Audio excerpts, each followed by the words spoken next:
In view to Plotinus' treatise on the nature and source of evil, it may be best to begin with this question. What is evil to the soul? It consists of being in contact with inferior nature. It is the irrational part of the soul which harbors all that constitutes evil, as in indetermination, excess, and shortcoming. These bring forth vice such as intemperance, a lack of courage, and involuntary passions, which in turn cloud vision, induce false opinions, and affect the things we unconsciously strive after. Such false judgments cause the soul to name things good or evil, not by their true value, but by the mere test of what we like and dislike. Our distortions cause us to arbitrarily choose goals based on fancy rather than truth. So what is the root of this evil state of mind? To begin with, the soul is neither independent of matter, nor, by herself, perverse. By virtue of her union with the body, which is material, she is mingled with indetermination, and so, to a certain point, deprived of the form which orders and supplies measure. That is to say that while the mind is mired in the physical body and brain, it becomes localized like a train on a set of tracks, with a limiting power of mobility for being free to expand itself.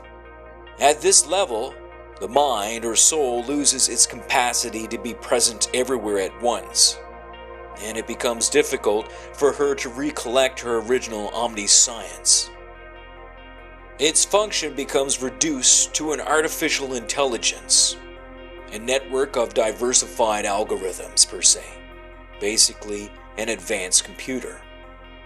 In other words, the soul is coursed into a lower mode of perceiving reality through physical sense, and by becoming fixated upon matter's transitory nature. Kind of like a person who develops OCD by excessively looking at themselves in the mirror. Eventually they come to associate themselves with their reflection to such a degree that they are unable to live a normal, healthy life. In this state of mind, the observer relates more to the illusionary aspect of itself, rather than seeing itself from within the whole, the larger picture. Imagine how absurd it would be for the right hand or foot to become the master of your whole body.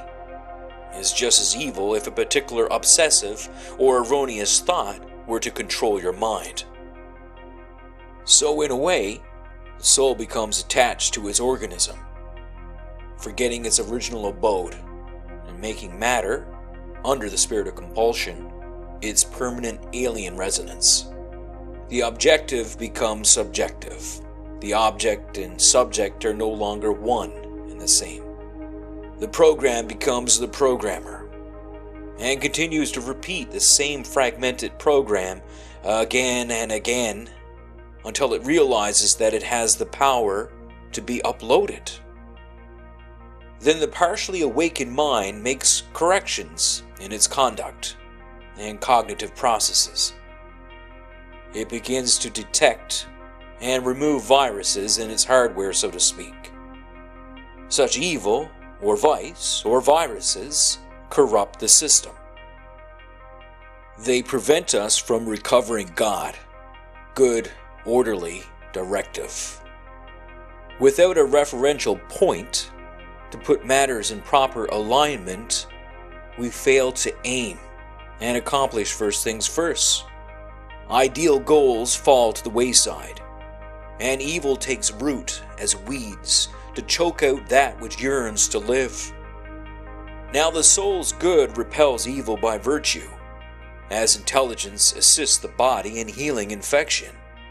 We need not personify evil with silly stories, for it has no authentic nature of its own accord. It is the lack of good, and therefore has no source in and of itself, and in fact would cease to exist if it were possible to remove the good or the one. By virtue, the soul locates herself in the good, by separating itself from evil inclinations.